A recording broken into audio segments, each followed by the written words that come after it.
നമുക്കറിയാം, നമ്മുടെ രാജ്യത്തിൻ്റെ വരുമാനം വലിയ തോതിൽ ക്രൂഡ് ഓയിൽ ഇറക്കുമതിക്കായി ചെലവഴിക്കുന്നുണ്ട് എന്ന് നമുക്കറിയാം. 22 ലക്ഷം കോടി രൂപയാണ് ഒരു വർഷം ക്രൂഡ് ഓയിൽ ഇറക്കുമതിക്ക് വേണ്ടി നമ്മൾ മാറ്റിവെക്കുന്നത്. ഇങ്ങനെ ഇറക്കുമതി ചെയ്യുന്ന ക്രൂഡ് ഓയിൽ നമ്മുടെ രാജ്യത്ത് സംസ്കരിച്ച് അത് പെട്രോൾ, ഡീസൽ, കെറോസിൻ, ടാർ തുടങ്ങിയ വസ്തുക്കളാക്കി മാറ്റുന്നു. അങ്ങനെ മാറ്റിയ ഇന്ധനങ്ങൾ, അതായത് പെട്രോളും ഡീസലും ഒക്കെ നമ്മൾ മറ്റു പല രാജ്യങ്ങളിലേക്കും കയറ്റി അയക്കുന്നുമുണ്ട്. അതിലൂടെ നമുക്ക് വരുമാനവും കിട്ടുന്നുണ്ട്. പക്ഷേ ഈ വലിയ തോതിൽ ഫോസിൽ ഇന്ധനം, ഈ ക്രൂഡ് ഓയിൽ നമ്മൾ ഇറക്കുമതി ചെയ്ത് നമ്മുടെ വരുമാനത്തിൻ്റെ നല്ലൊരു പങ്ക് നമ്മൾ ചെലവഴിക്കുകയാണ്. അതുമാത്രമല്ല, ഈ ഫോസിൽ ഇന്ധനം കത്തുമ്പോൾ ഉണ്ടാകുന്ന പരിസര മലിനീകരണം വളരെ വലുതാണ്. ഇത് പരിഹരിക്കാൻ ശാസ്ത്രലോകം വളരെ കാര്യമായി പരിശ്രമിച്ചിരുന്നു. അതിൻ്റെ ഭാഗമായിട്ടാണ് ഈ പെട്രോളിൽ എഥനോൾ കലർത്തുന്ന വിദ്യ അവർ കണ്ടുപിടിച്ചത്. എഥനോൾ വലിയ തോതിൽ കരിമ്പ് കൃഷിക്കാർ അവരുടെ കരിമ്പ് ആട്ടി അതിൻ്റെ നീരെടുത്തതിന് ശേഷം ബാക്കി വരുന്ന ചണ്ടി ഉണ്ട്. ആ ചണ്ടിയിൽ നിന്ന്, അത് വേസ്റ്റായിട്ട് കളയുന്നതാണ്, കത്തിച്ചൊക്കെ കളയുന്നതാണ്, അതിൽ നിന്ന് എഥനോൾ ഉണ്ടാക്കാം എന്ന് ശാസ്ത്രലോകം കണ്ടെത്തി. അത് നമുക്ക് വലിയൊരു മുതൽക്കൂട്ടായി. കേന്ദ്ര സർക്കാർ ഈ പെട്രോളിനോടൊപ്പം 20%, അതായത് 1 ലിറ്റർ പെട്രോൾ നമ്മൾ വാങ്ങിച്ചാൽ അതിൽ 20% എഥനോൾ ആയിരിക്കും. എഥനോൾ വലിയ രീതിയിൽ പരിസര മലിനീകരണത്തെ തടയുന്നു. കാരണം 1 ലിറ്റർ പെട്രോൾ അല്ല കത്തുന്നത്, 80% പെട്രോളും ബാക്കി 20% എഥനോളും ചേർന്നാണ് അത് കത്തുന്നത്. അപ്പോൾ ഇത് വലിയ രീതിയിൽ ഇപ്പോൾ നമ്മുടെ രാജ്യത്ത് ഇതിനൊരു വ്യാപനം കൊടുത്തത് ഈ കേന്ദ്ര ഉപരിതല ഗതാഗത വകുപ്പ് മന്ത്രി നിതിൻ ഗഡ്കരിയാണ്. അദ്ദേഹം ഈ ടെക്നോളജി, അദ്ദേഹം ഒരു ടെക്നോക്രാറ്റ്, അദ്ദേഹം ഒരു വ്യവസായിയൊക്കെ ആണെങ്കിൽ ഒരു ടെക്നോക്രാറ്റ് കൂടിയാണെന്ന് പറയാം. അദ്ദേഹം വലിയ രീതിയിൽ ഇതിന് ഒരു പ്രചാരം കൊടുത്തു. മാത്രമല്ല, കരിമ്പ് കർഷകർക്ക് മെച്ചപ്പെട്ട രീതിയിൽ വരുമാനം, കാരണം കരിമ്പിൻ്റെ നീരൊക്കെ എടുത്ത് അത് കൊണ്ട് മറ്റു പല ഉൽപ്പന്നങ്ങളും നിർമ്മിക്കാം, ഉൽപ്പാദിപ്പിക്കാം, അതൊക്കെ ചെയ്യാം. ഈ പഞ്ചസാര ഫാക്ടറികൾ നമുക്കറിയാം, ഷുഗർ ഫാക്ടറികളൊക്കെ കരിമ്പ് അവിടെയൊക്കെ ഉപയോഗിക്കുന്നുണ്ട്. അപ്പോൾ അങ്ങനെ അവിടെയെല്ലാം ഉപയോഗിച്ച് ബാക്കി വരുന്ന ഈ ചണ്ടി, ആ ചണ്ടി വെറുതെ കളയുകയാണ്. ആ ചണ്ടിയെ വിറ്റാൽ അല്ലെങ്കിൽ അതിനെ പ്രോസസ്സ് ചെയ്താൽ അതിൽ നിന്ന് എഥനോൾ കിട്ടും. ഇത് കരിമ്പ് കർഷകർക്ക് നല്ലൊരു വരുമാനം കൂടിയാണ്. നമുക്ക് ഈ UP, ബീഹാർ, മഹാരാഷ്ട്ര, MP തുടങ്ങിയ പല സ്ഥലത്തും കരിമ്പ് കൃഷിയുണ്ട്, നമ്മുടെ നാട്ടിലും ഉണ്ട്. അവിടെ കരിമ്പ് കർഷകർക്ക് സഹായകരമായ രീതിയിൽ നിതിൻ ഗഡ്കരി ഇത് ഈ എഥനോൾ ഉൽപ്പാദിപ്പിക്കുന്ന ആ ഒരു പദ്ധതി കൊണ്ടുവന്നു. ഇതിൻ്റെ ഭാഗമായിട്ട് കരിമ്പ് കർഷകർക്ക് നല്ല വരുമാനവും കിട്ടിത്തുടങ്ങി. അപ്പോഴാണ് നിതിൻ ഗഡ്കരിക്കെതിരെ ഒരു വലിയ ആക്ഷേപം ഉയരുന്നത്. നിതിൻ ഗഡ്കരി അദ്ദേഹത്തിൻ്റെ മകൻ നടത്തുന്ന കമ്പനി ഇതുപോലെ ഈ കരിമ്പ് വാങ്ങിക്കൂട്ടി അതിൽ നിന്ന് വലിയ ലാഭം കൊയ്യുന്നു. നേരത്തെ ആ കമ്പനിക്ക് ഉണ്ടായിരുന്നതിനേക്കാൾ ഏതാണ്ട് 2-3 ഇരട്ടി ലാഭം അവർക്ക് കിട്ടുന്നു എന്നാണ്. നിതിൻ ഗഡ്കരി നേരത്തെ തന്നെ, അദ്ദേഹം രാഷ്ട്രീയത്തിൽ വരുന്നതിന് മുമ്പ് തന്നെ പരമ്പരാഗതമായിട്ട് ബിസിനസ്സുകാരാണ്. ശരിക്കും അദ്ദേഹം കോടീശ്വരനായ ബിസിനസ്സുകാരനാണ് പരമ്പരാഗതമായിട്ട്. മഹാരാഷ്ട്രയിലെ ഒരു വലിയ കുടുംബത്തിൽ പെട്ടയാളാണ്. അദ്ദേഹത്തിനെതിരെ മുമ്പും ഇത്തരം ആക്ഷേപങ്ങളും ആരോപണങ്ങളും ഒക്കെ ഉയർന്നിരുന്നതാണ്. അദ്ദേഹം ഈ പഞ്ചസാര, അദ്ദേഹത്തിന് സ്വന്തമായിട്ട് ഷുഗർ മില്ലുകളുണ്ട്. ആ മില്ലുകളിൽ ഈ മഹാരാഷ്ട്രയിലെ വെള്ളം അനധികൃതമായിട്ട് അവിടേക്ക് കടത്തുന്നു എന്നൊക്കെ പറഞ്ഞ് വലിയ ആക്ഷേപം ഉയർന്നതാണ് പണ്ട്. 2014 മുമ്പാണ്. അന്ന് അദ്ദേഹം BJPയുടെ ദേശീയ അധ്യക്ഷനായിരുന്നു. ആ ദേശീയ അധ്യക്ഷനായിരുന്നു. നിതിൻ ഗഡ്കരിക്കെതിരെ വലിയ ആക്ഷേപമൊക്കെ ഉയർന്ന് അദ്ദേഹം അഴിമതി നടത്തി, അഴിമതിക്ക് കൂട്ടുനിന്നു എന്നൊക്കെയാണ് പറഞ്ഞത്.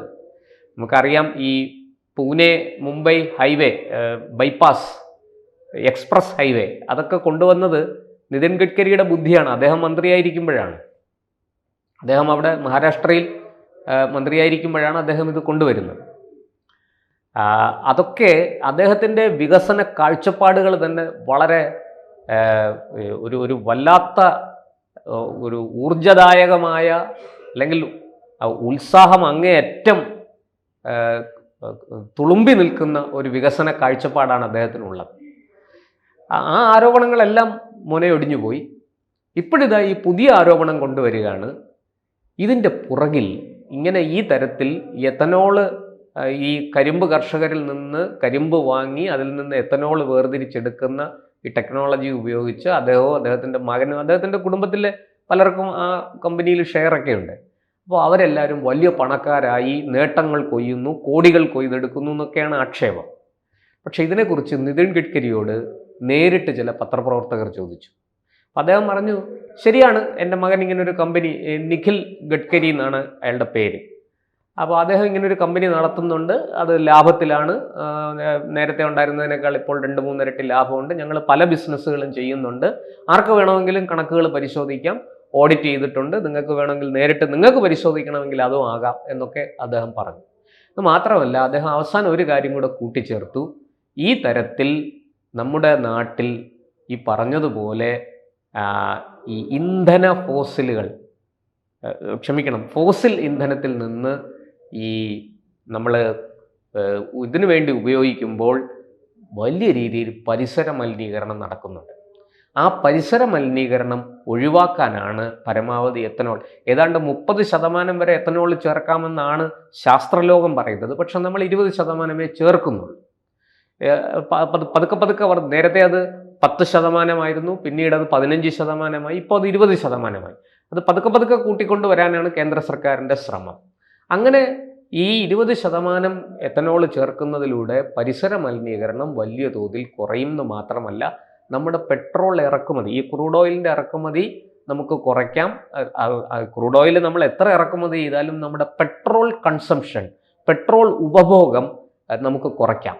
അങ്ങനെ കുറയ്ക്കുമ്പോൾ സംഭവിക്കുന്നത് അത്രയും പരിസര മലിനീകരണം കുറയുമെന്ന് മാത്രമല്ല, ആ മിച്ചം വരുന്ന പെട്രോൾ നമുക്ക് മറ്റ് രാജ്യങ്ങളിലേക്ക് കയറ്റി അയക്കാം. അത് നമുക്ക് വലിയ രീതിയിൽ നമുക്ക് പണം കൊണ്ടുതരും. ഈ പെട്രോൾ കയറ്റുമതി ചെയ്യുന്നതിലൂടെ കിട്ടുന്ന വിദേശ നാണ്യം ചെറുതല്ല. അത് വലിയ, റഷ്യയിൽ നിന്ന് നമ്മൾ ക്രൂഡ് ഓയിൽ വാങ്ങിക്കുന്നത് ഇന്ത്യൻ രൂപ കൊടുത്താണ്. പക്ഷെ നമ്മൾ പെട്രോൾ മറ്റൊരു രാജ്യത്തേക്ക് വിൽക്കുന്നത് ഒരുപക്ഷെ ഡോളറിലായിരിക്കും. അപ്പോൾ $1 ഇന്ന് ഇന്ത്യയിൽ എത്ര രൂപയാണെന്ന് നമുക്കറിയാം, ഏതാണ്ട് 90-അടുത്തുണ്ട്. ഈ വിദേശ നാണ്യം നമുക്ക് കിട്ടുന്നതിലൂടെ നമ്മളുടെ ഈ കയറ്റുമതി വരുമാനം വർദ്ധിക്കുന്നു. ഇത് നമ്മുടെ രാജ്യത്തിൻ്റെ വികസനത്തിന് വലിയ രീതിയിൽ പ്രോത്സാഹനം നൽകുന്നതാണ്. അപ്പോൾ ഗഡ്കരി പറഞ്ഞു, ഞാൻ ഇത്തരം കാര്യങ്ങൾ ചെയ്യുമ്പോൾ അതിനെതിരെ എന്നെ നശിപ്പിക്കാനും എന്നെ പ്രതിക്കൂട്ടിലാക്കാനും എന്നെ ആക്ഷേപിക്കാനും എനിക്കെതിരെ ആരോപണം ഉന്നയിക്കാനും ഒക്കെ ഒരു വലിയ ലോബി പ്രവർത്തിക്കുന്നുണ്ട്. അത് ഈ ഫോസിൽ ഇന്ധനം വിൽക്കുന്ന നമ്മുടെ ഇന്ത്യക്ക് പുറത്തുള്ള പല രാജ്യങ്ങൾ, നമുക്കറിയാം അറബ് രാഷ്ട്രങ്ങളിൽ ഉൾപ്പെടെയുണ്ട്, അവിടെയൊക്കെ ഇതിന് ചില ഏജൻറ്റുമാരുണ്ട്. ഈ ഏജൻറ്റുമാരാണ് ഇതിൻ്റെ പുറകിൽ കളിക്കുന്നത്. എനിക്കെതിരെ ഇത്രയും മോശം ആരോപണങ്ങളും ആക്ഷേപങ്ങളും ഉന്നയിക്കുന്നത് അവരൊക്കെയാണ്. കാരണം അവരുടെ കച്ചവടം കുറയുന്നു, അവരുടെ വരുമാനം കുറയുന്നു. അതുകൊണ്ട് ഇത്തരത്തിലുള്ള നീക്കം നടത്തുന്ന ഇന്ത്യയിലെ ഗവൺമെൻറ്റിനെയും അതിന് നേതൃത്വം വഹിക്കുന്ന മന്ത്രിമാരെയും ഒക്കെ അഴിമതി ആരോപണങ്ങളിലും ആക്ഷേപങ്ങളും കുരുക്കിയിടാൻ രാജ്യാന്തര തലത്തിൽ തന്നെ ഒരു മാഫിയ, ഒരു ലോബി പ്രവർത്തിക്കുന്നുണ്ട് എന്നാണ് ഗഡ്കരി പറയുന്നത്. അദ്ദേഹം പത്രക്കാരോട് അതിൻ്റെ കണക്കുകളൊക്കെ വിശദീകരിച്ചു കൊടുത്തു. അദ്ദേഹം പറഞ്ഞു, ഞാനിതൊന്നും കണ്ട് ഭയപ്പെടാൻ പോകുന്നില്ല. നാളെ എന്നോട് ഇപ്പോൾ സർക്കാർ, പ്രധാനമന്ത്രിയും മറ്റുള്ളവരും ഞാൻ അഴിമതിക്കാരാണെന്ന് തോന്നി എന്നെ മാറ്റി നിർത്തിയാൽ മാറ്റി നിർത്തട്ടെ. പക്ഷേ ഞാൻ മുന്നോട്ട് വെച്ച ചുവട് പിന്നോട്ടില്ല. നമ്മുടെ രാജ്യത്തിന് ഏതൊക്കെ തരത്തിൽ 1 രൂപയെങ്കിലും ലാഭം കിട്ടുമെങ്കിൽ ആ മാർഗം നമ്മൾ നോക്കണം, ആ മാർഗം നമ്മൾ പിന്തുടരണം, അത് നമ്മൾ പ്രയോജനപ്പെടുത്തണം.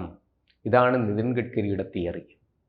അപ്പോൾ ഇത്തരത്തിൽ ആക്ഷേപങ്ങളും ആരോപണങ്ങളുമായിട്ട് വരുന്ന ആൾക്കാർക്ക് പല ഗൂഢലക്ഷ്യങ്ങളുണ്ട്. നമുക്കറിയാം, നമ്മുടെ നാട്ടിൽ നിരവധി പരിസ്ഥിതി സംഘടനകൾ പ്രവർത്തിക്കുന്നുണ്ട്. അവർക്ക് പരിസ്ഥിതിയേക്കാൾ കൂടുതൽ സ്നേഹം നമ്മുടെ രാജ്യത്തെ വികസനം എങ്ങനെ ഇല്ലാതാക്കാം എന്നുള്ളതാണ്. അതിനവർ ജാതി ഉപയോഗിക്കും, മതത്തെ ഉപയോഗിക്കും, പ്രാദേശിക വാദങ്ങൾ എടുത്തിടും, ഭാഷ ഉപയോഗിക്കും, ഇതെല്ലാം ഉപയോഗിക്കും. അത്തരത്തിൽ വലിയ രീതിയിൽ ആ വികസന പദ്ധതികൾക്കെതിരെ ക്യാമ്പയിൻ നടത്തും, പരിസ്ഥിതിക്ക് ദോഷം വരുത്തുന്നു എന്ന് പറഞ്ഞു. ശരിയാണ്, പരിസ്ഥിതിക്ക് ദോഷമുണ്ടാക്കുന്ന ഏത് വികസന പ്രവൃത്തിയിലും വികസന പദ്ധതിയിലും പരിസ്ഥിതിക്ക് ദോഷമുണ്ടാകും. പക്ഷേ പരമാവധി ദോഷം കുറച്ചു കൊണ്ടുവന്ന് പരമാവധി ജനങ്ങൾക്ക് സുരക്ഷ കൊടുത്തുകൊണ്ട് പരമാവധി നേട്ടം നമ്മൾ കൊയ്യണം.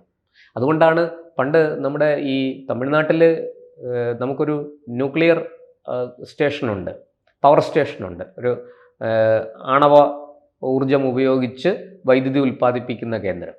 അതിനെതിരെ വലിയ സമരങ്ങൾ നടന്നു. വലിയ രീതിയിൽ മനുഷ്യാവകാശ പ്രവർത്തകരെന്നൊക്കെ പറയുന്ന, പരിസ്ഥിതിവാദികളെന്നൊക്കെ പറയുന്നവർ വലിയ കോലാഹലങ്ങൾ ഉണ്ടാക്കി. അന്ന് അതിനെതിരെ സമരം ചെയ്യണമെന്നാവശ്യപ്പെട്ട് ചിലർ RSSനെ സമീപിച്ചു. അപ്പോൾ RSSൻ്റെ സർസംഘചാലക് ഡോക്ടർ മോഹൻജി ഭാഗവത്, അദ്ദേഹം ഈ വിഷയം RSSൻ്റെ കാര്യകാരിയിൽ ചർച്ച ചെയ്തു.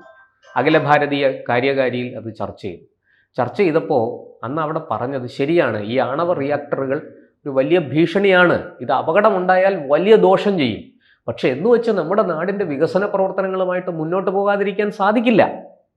അപ്പോൾ നമ്മൾ എന്താണ് ചെയ്യേണ്ടത്? മാത്രമല്ല, നമ്മുടെ രാജ്യം ജനങ്ങളുടെ നികുതി പണത്തിൽ നിന്ന് ഏതാണ്ട് 30,000 കോടി രൂപ അതിനുവേണ്ടി ചെലവഴിച്ചു കഴിഞ്ഞു. ഇനി നമ്മൾ അതിനെതിരെ സമരം ചെയ്യുന്നത് ശരിയല്ല. മറിച്ച് അതിന് പരമാവധി സുരക്ഷ ഏർപ്പെടുത്തണം. ജനങ്ങൾക്ക് അപകടമുണ്ടാകാത്ത വിധത്തിൽ അതിനെ നമുക്ക് പ്രയോജനപ്പെടുത്തണം. അതിൽ നിന്ന് നമ്മൾ വിദ്യുച്ഛക്തി നേടണം. എന്നിട്ട് ഈ ആണവ ഇന്ധനം ഉപയോഗിക്കുമ്പോൾ അതിൻ്റെ മാലിന്യം വരും, ആണവ മാലിന്യം, ന്യൂക്ലിയർ വേസ്റ്റ്, അത് വേണ്ട രീതിയിൽ സംസ്കരിക്കണം. അത് ജനങ്ങൾക്ക് ഒരു വിധത്തിലും, ജനങ്ങൾക്കോ പരിസ്ഥിതിക്കോ ഒരു ദോഷവും ഉണ്ടാകാത്ത വിധത്തിൽ അത് സംസ്കരിക്കണം. ഇതായിരുന്നു RSSൻ്റെ നിലപാട്. RSSൻ്റെ വളരെ ചെറുപ്പം തൊട്ടേ RSS ശാഖയിലൊക്കെ പോയി വളർന്നു വന്ന നിതിൻ ഗഡ്കരിക്കും ഇതിൽ നിന്ന് മറ്റൊരു കാഴ്ചപ്പാടുണ്ടാകില്ല. അതുകൊണ്ടാണ് അദ്ദേഹം ഈ വിഷയത്തിൽ തനിക്കെതിരെ എന്ത് തന്നെ, അദ്ദേഹം പറഞ്ഞു, ഈ മാങ്ങയുള്ള മാവിലെ കല്ലെറിയുള്ളൂ, അദ്ദേഹം പറഞ്ഞ വാക്കുകളാണ് പത്രക്കാരോട്. അപ്പോൾ ഞാൻ ഇങ്ങനെയൊക്കെ ചെയ്യുന്നു, അത് നാടിനും രാഷ്ട്രത്തിനും ജനങ്ങൾക്കും ഒക്കെ ഒരുപോലെ പ്രയോജനം ചെയ്യുന്നതാണ്. അതുകൊണ്ട് എനിക്ക് നേരെ കല്ലേറ് സ്വാഭാവികമാണ്, ഞാൻ ആ കല്ലേറ് കൊണ്ടോളാം. എന്നാലും മുന്നോട്ട് വെച്ച കാലം ഞാൻ പിന്നോട്ട് വയ്ക്കില്ല. നാടിൻ്റെ വികസനത്തിനും രാഷ്ട്രത്തിൻ്റെ നന്മയ്ക്കും വേണ്ടിയിട്ട് ഞാൻ ഏതറ്റം വരെയും പോകും. അത് ഇപ്പോൾ എത്ര അളവിലാണോ എഥനോൾ കലർത്തുന്നത് അത് കൂട്ടിക്കൊണ്ടുവരാനാണ് കേന്ദ്ര സർക്കാരിൻ്റെ തീരുമാനം. അത് കൂട്ടുക തന്നെ ചെയ്യും. ഒരു വിധത്തിലും അക്കാര്യത്തിൽ നമ്മളൊരു കോംപ്രമൈസ് ഇല്ല, വിട്ടുവീഴ്ചയില്ല. എന്തായാലും ഈ ഗഡ്കരിക്കെതിരെ ആക്ഷേപങ്ങളും ആരോപണങ്ങളുമായിട്ട് വന്നവരുടെ എല്ലാം മൊനയൊടിഞ്ഞുപോയി. ഈ ഒരു മാഫിയ, ഇത്തരത്തിലുള്ളൊരു ലോബി നമ്മുടെ രാജ്യത്തിന് പുറത്തും നമ്മുടെ രാജ്യത്തിനകത്തും പ്രവർത്തിക്കുന്നുണ്ട്.